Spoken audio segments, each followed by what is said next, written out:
Wow. To begin the program, the show, with me clearing my throat, it's the main indication of last night's karaoke going crazy. Karaoke is really nice. I enjoy it, but it can wreck your vocal cords, right? Is especially if you're not a trained singer, just like what they call a shower singer. Hello everyone. Welcome to another episode of another casual conversation with me, Carlz. So, this is the show where I take my ideas previously uttered in Spanish and I try to make them make sense in English. Um, you guys know about the whole gaze thing? I don't know if it's a theory or not, but it it tells about how like through your eyes it's like whatever you see has like a filter, like right, like it's cultural, it has to do with your sex, gender, however you identify, right, nationality, etc, etc. Your eyes have like a, like, I don't know how to call it, like a filter or like whatever you want to call it, right? I'm not an expert on it, but basically whenever you see something either being movie form or like in reality, it goes through a filter that it's made out of your experiences. One of these gazes is one that we all probably have heard a lot the past, what, 5 to 10 years, which is the male gaze, right? Which people like me, just good old boring cis hetero straight males have, right? This weird way of like looking at everything from our position of advantage and privilege. But there can be many other gazes, especially in the area of like movies, right? To me, I would say that your experiences with certain genres also give you a gaze. You know, I'm not particularly a fan of the whole being a cinephile, like being an expert in movies. I know you can make a career out of it. God knows I would love to have it. I mean, I love talking about movies, but I'm not a professional. But anyways, the main sort of like content you need to have on your hard drive or in your hard drive, and with hard drive I'm thinking about your brain, right? In the case of movies, to me, more than like the academic side of it or the technical side of it, is the experience side of it. And that could also create like sort of like a gaze type, right? So today I'm talking about a movie that challenged a couple of these preconceived gazes into me, right? And of course, if anyone is like watching this instead of like just listening to it, to my sweet voice, I'm talking about last year's The Substance, right? Critically acclaimed. Where do I have the name of the director? Because I would never learn it. Coralie Farjad, right? So, um, there's no point in like describing the whole The Substance, right? But it was a critically acclaimed horror movie that was about this older, like, TV personality. Yeah, she wasn't on movies, right? She was on a TV. This older TV personality played by Demi Moore, right? Who was on the twilight of her career, right? He was over 50 and like she made an exercise show. So she discovered this thing called the substance, which is this type of, I don't know, it's not a chemical that you put on in your body and it would make you like instantly clone yourself. Like basically you take the substance and another you comes out of yourself, right?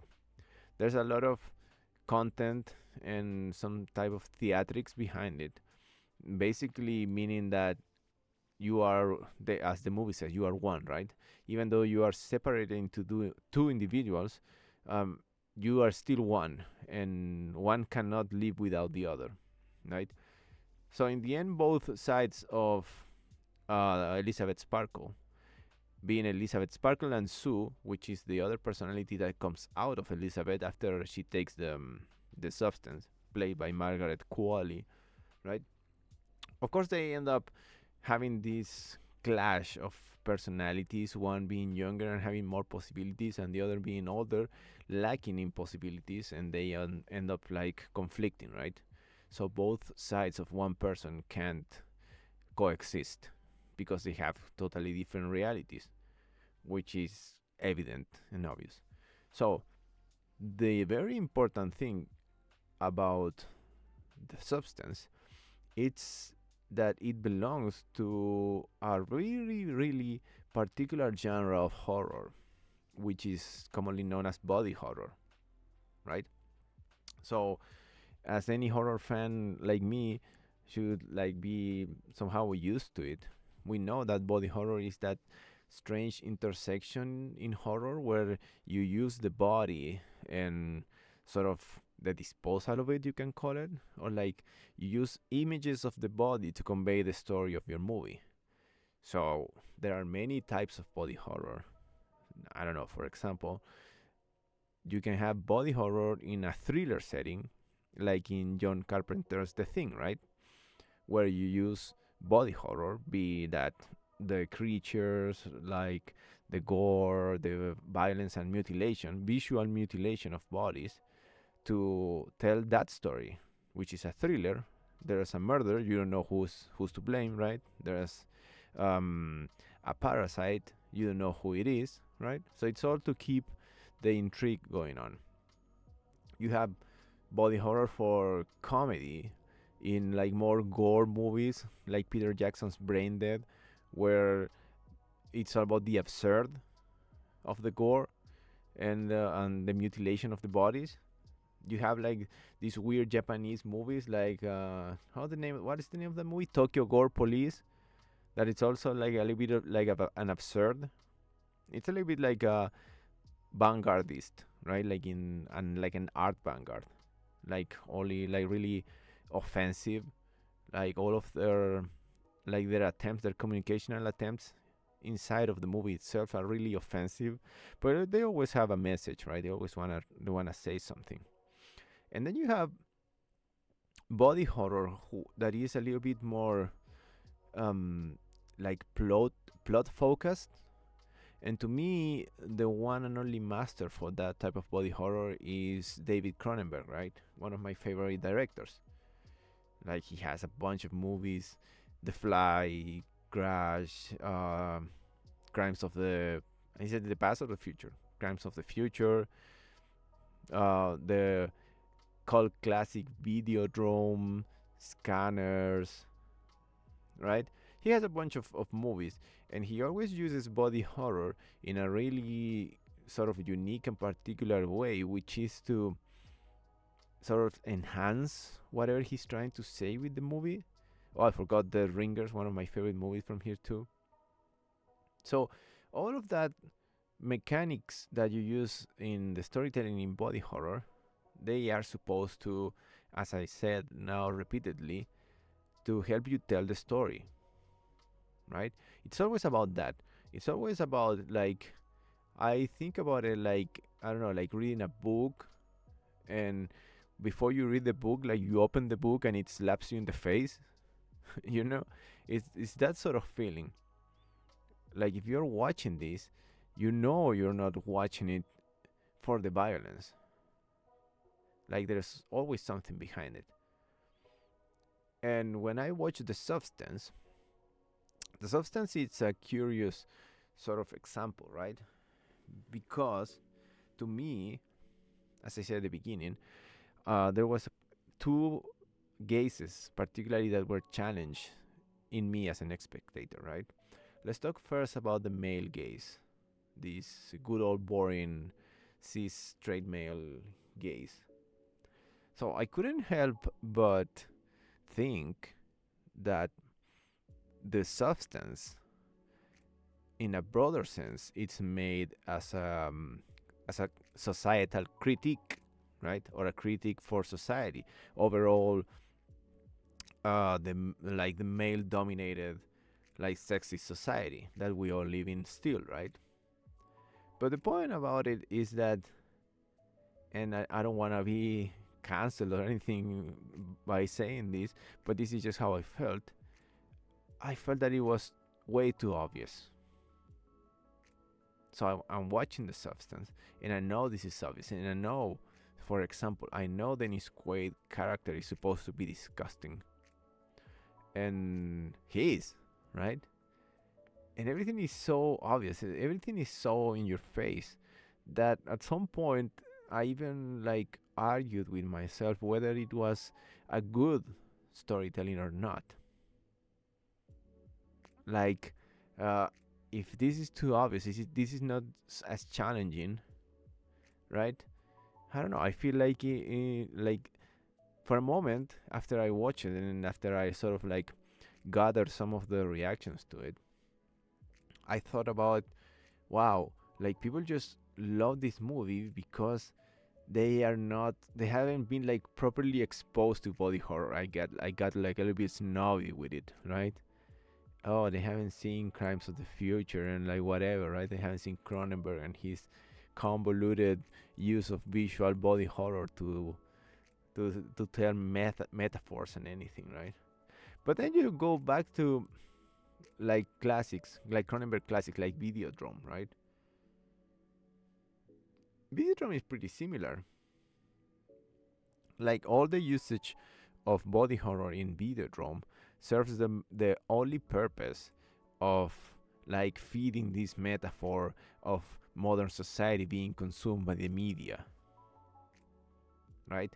James Woods like being this sort of, how can you say, like vessel for the like the virus of Videodrome, right?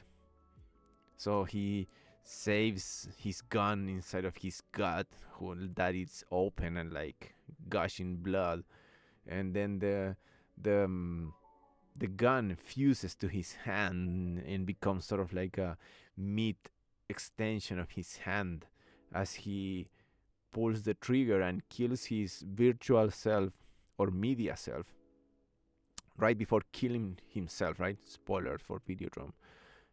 And like what is the phrase, like something like praise the new flesh, right? And he pulls the trigger and everything, and you get like wow,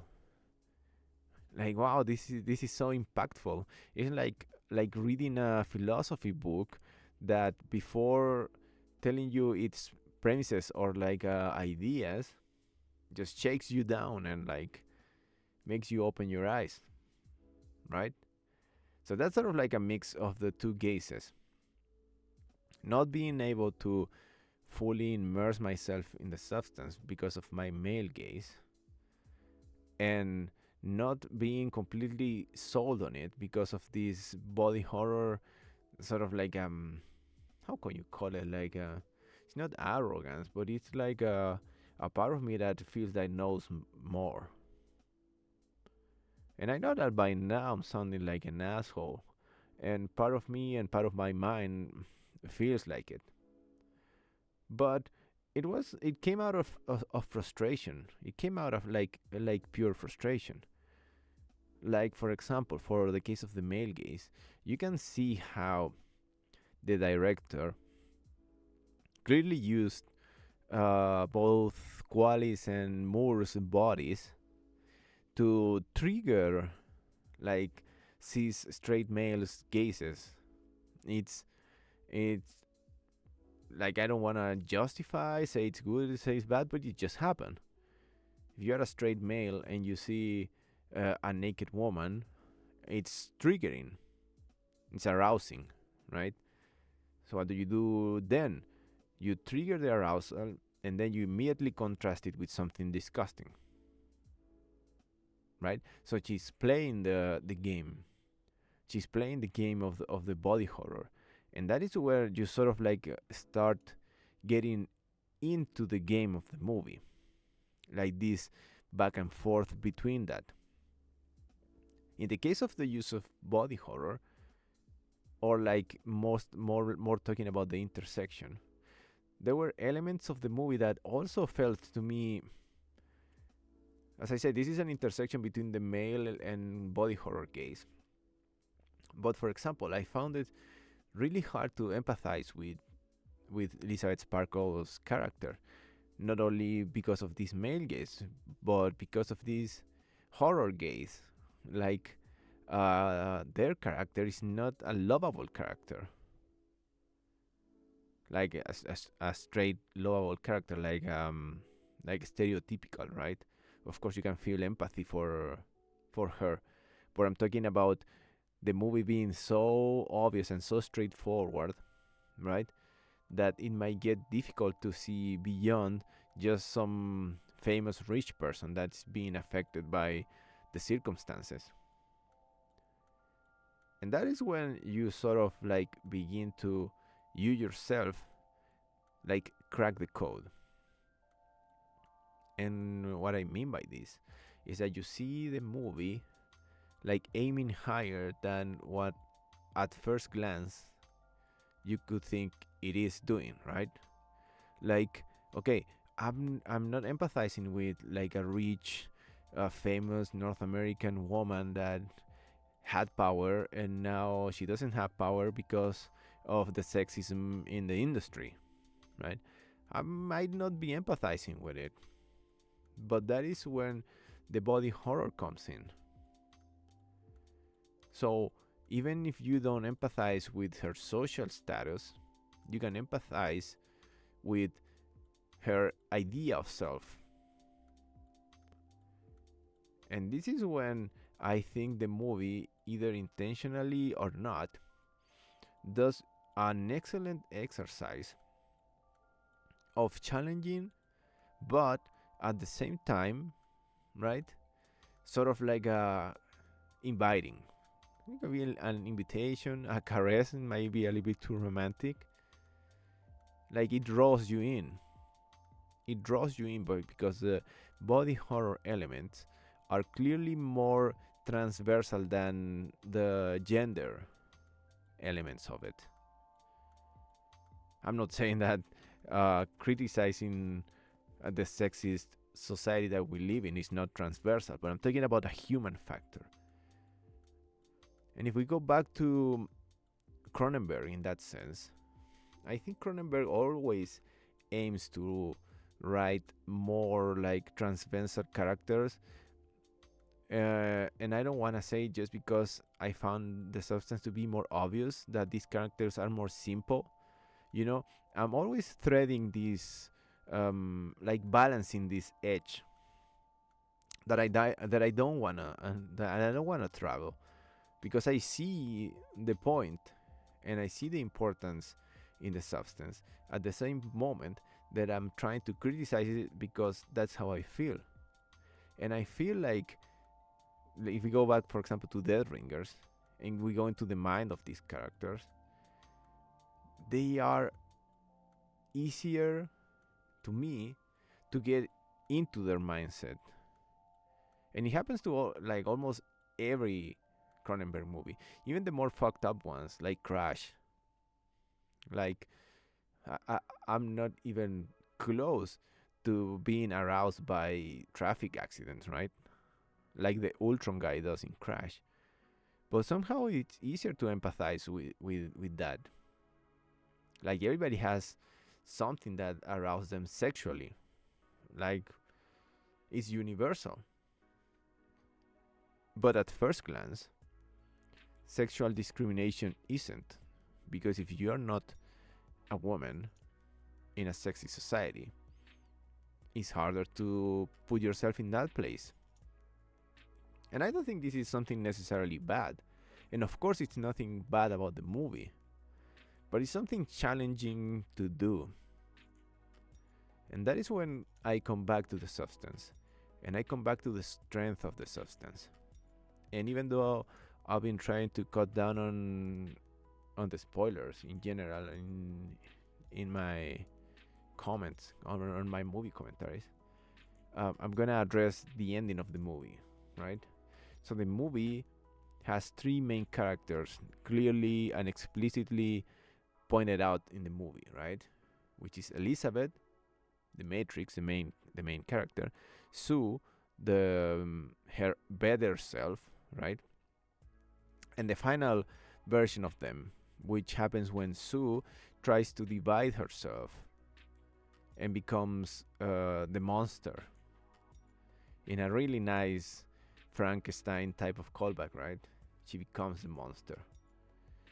It's called like Ellie Sue or something, like a mix of the names, right?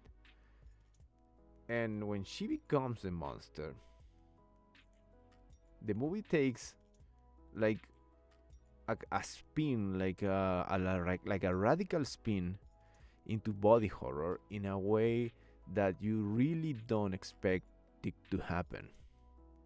You've been having the body horror to this point, right? To make you more sensible to like how do you call it when you make meat and you make it like softer, right? Like you punch it like with a little soften, it could be. You've been softened by the movie. Let's leave it at that. You've been softened by the visuals of the movie. And well, if you've seen a lot of body horror, might not be even phased by it. You're just like going in for the ride, by the ride of the plot, right? But by the end, by the third act or the climax, it's almost the climax, and the monster is introduced. That goes way above what you were expecting, and you're not being like just hammered with those tiny hammers by now. Like you're being straight up punched by the movie. So by the end of it, when the monster sort of like explodes and starts spouting blood in one of the most absurd ways you could see, and like the monster is spouting blood, like spouting, yeah, spouting is it's a correct word. Just before Dennis Quaid character says like, "Oh, I created her," like the monster I created, right? That's also pretty obvious. At that point, you realize that the the thing that seemed to be to me something criticizable about the movie, about being obvious, is basically intentional. That's what it is. It's basically intentional, and you realize that whether you are relying into like a gender gaze, like a horror fan gaze, whatever, the intention, the communication, the intention behind the substance is being that in your face. It is being that absurd. It is being that raw. And you sort of like forget, especially if you've seen too many of these movies. But ironically, I've been a defender of these movies for most of my adult life. Like I've always been like there to say how horror movies are more, how horror movies are like a communication, like sort of experiment, that they're always more than the violence and the visuals that they portray. So for some reason, it took me until the end of the movie to see this, but it's there, like strongly and like undeniably so. So by the end of the movie, you realize that it is so good and it was so famous because it was one of the most raw forms of what I've been defending all this time, that horror as a communication exercise, right, uses its imagery to tell important, relevant, like great stories. And this is no small matter. Like, it's no small matter that everybody talked about the substance. It's no small matter that it was so popular and it won so many awards. It's no small matter. It's a proof of concept. It totally is. totally is a proof of concept of something that I've been, as I said, defending my whole adult life, and it's annoying. It annoys me that I had these issues or like these sort of like blocks inside of my mind. I hate it. And basically, this episode. It's me doing like a reflection on myself, or like a confession sort of type, because I hated that when I saw it the first time. All I could think about was like that it was too obvious, and that the body horror was better made in like movies like Cronenberg, right? But then you realize, for example, you think about the last Crimes of the Future by Cronenberg, not the previous one, the last one, and how just like annoyingly complicated that movie is. Like, I don't know, I saw it only once, and it's a little bit boring. You could say that, right? Well, so was the one with Robert Pattinson by him. But anyways, the point is that those movies are way too complicated, and the message is lost sometimes, many times, in things that are too complicated. Just as it happened to some of like the artistic vanguards, like in what is like the 20th century. I don't know. I forgot my art history classes in university. It was easy to dismiss them as nonsense, and I think every art media in any form, it's really close to the danger of reaching those same sort of like hurdles. Hard, yeah, hurdles. That's a hard word to pronounce, right? You make something way too complicated, and it's easy for people to dismiss it. But that is not the point of horror. Like, horror should be in your face, and that is what the substance did. So in the end, even if you took the long way around, like I did, and realized all of this at the end, it still fulfilled its purpose. It achieved it, right? So it still took you and slapped you like Asterix, for like, I don't know if anyone know the old French comic book Asterix and Obelix, and slap you like Asterix would slap the Romans, like psh, psh, psh, psh, psh. Still slapped you and still what came through, and that is just like a really important achievement for horror.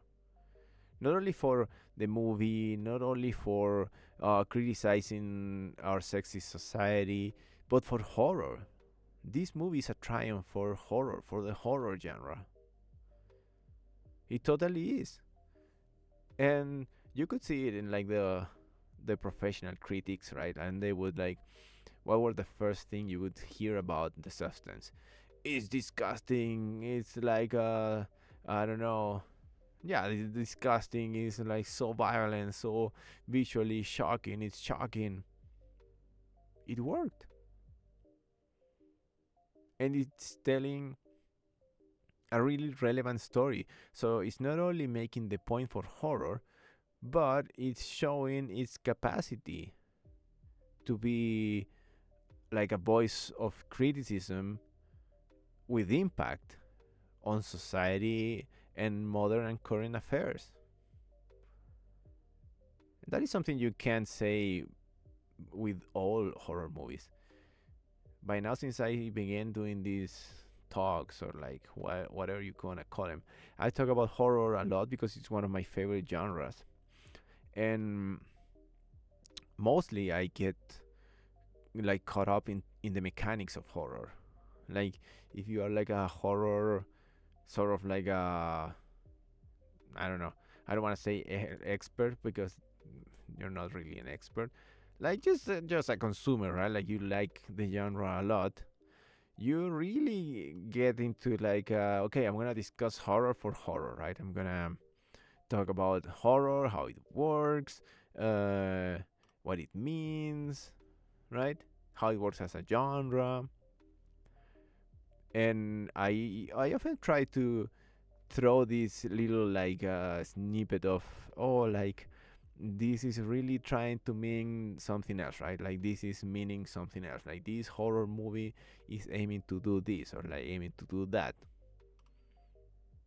right? But it's in the end, it's like the least or the smallest part of it, which should totally not be the case.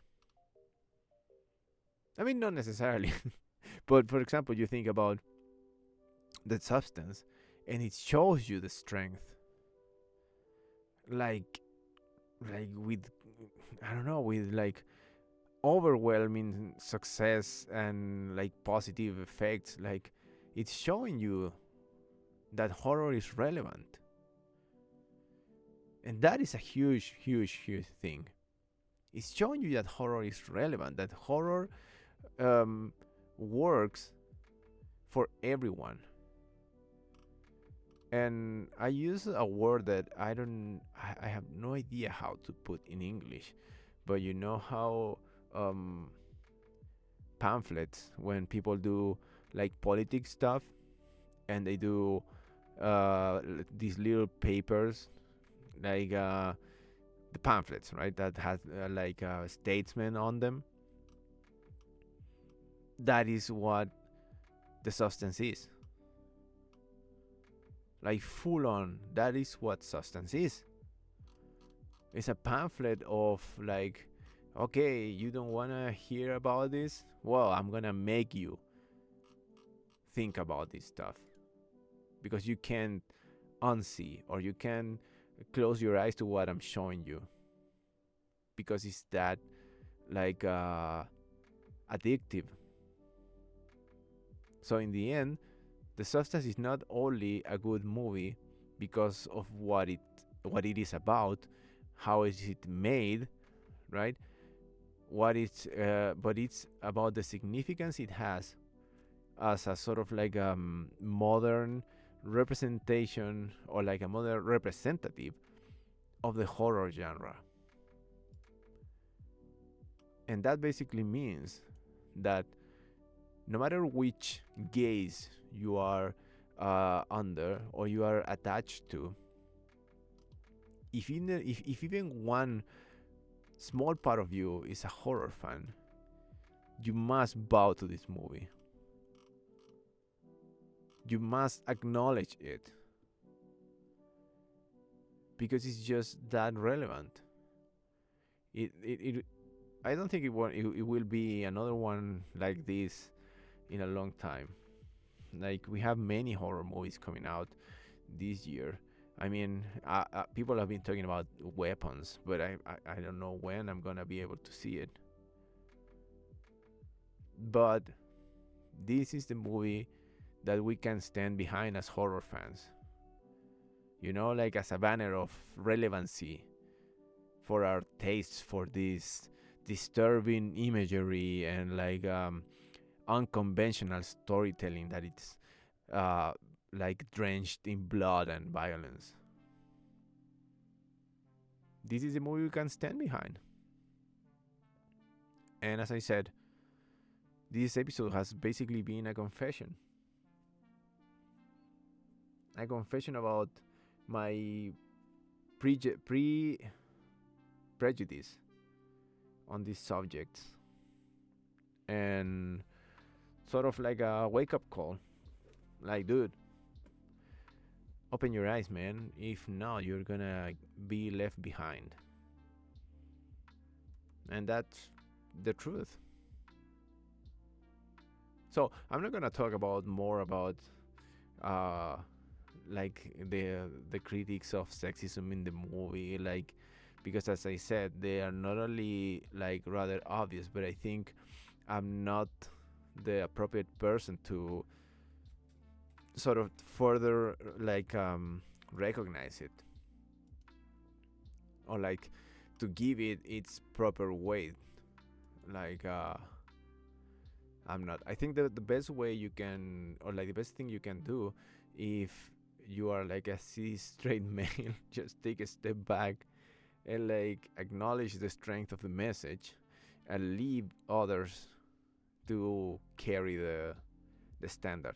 Unless you actually have some influence in, like, I don't know, like if you are like Dennis Quaid's character in real life, okay, then you have a bigger responsibility. But if you are just some random ball guy on the internet whose following it's not even 3 digits, I think my responsibility, the core of my responsibility, is on myself, on realizing how I may affect negatively by talking about this movie in a certain way, and doing a half an hour episode as a confession revealing that my gaze has been challenged and defeated by just a great product and an outstanding horror movie. That is the extent of my responsibility, which I think I'm just doing right now. In a way, I don't know. You can always do more, but like, uh, let's say if I had the chance to. Now another preconception is being challenged, right? The extent of your responsibility in challenging our biased and like unfair society. Like, I think the bare minimum you can always do is just denounce it, right? Just denounce it. In any twist and turn you have, just denounce it. Like, this is wrong. Like, point your finger at it. I don't know if I was like in front of the Dennis Quaid character, like eating like those fucking shrimp. I don't know if I had the guts to challenge him. I never even been in that position where I can like directly criticize a person in power. Like I like my life is really that small, and I'm not saying this in like in a like like, like I'm not trying to people people feel sorry for me. But anyways, all of this comes out of the substance. All of this comes out of its visuals, its script, its performances, right? Everything comes out of it. And as Elizabeth Sparkle is basically cleaned out of the floor at the end, right? In a really kind of like, how can you say it? Remember when I said that at some point that it was hard to empathize with her because she was still sort of like a privileged, like a nuanced, of course this is a nuanced statement, but she was a privileged, successful woman, but she ends up as a stain on the floor, like a bloody stain. That which basically the final destiny of all of us mortals, right? Just to become an organic mass crawling on the floor, just an organic mass going back into the earth to be reabsorbed by the processes of life and death, right?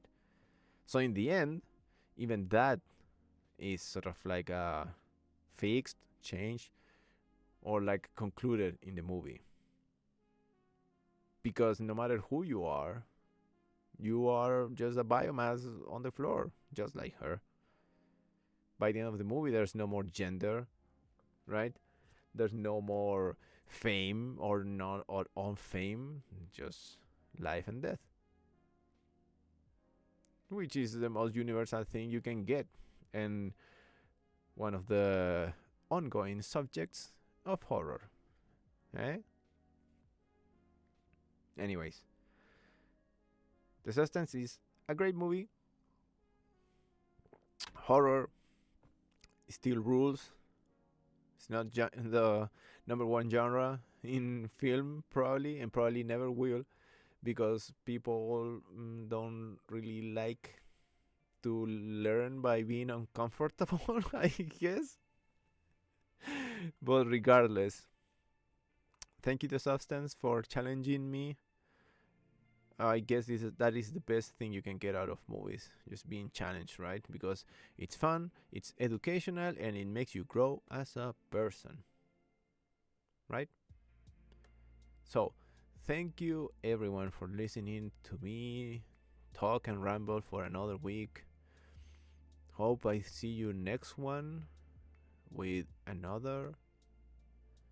I'm really inclined to say that I'm gonna talk about horror again, and I might just do it again.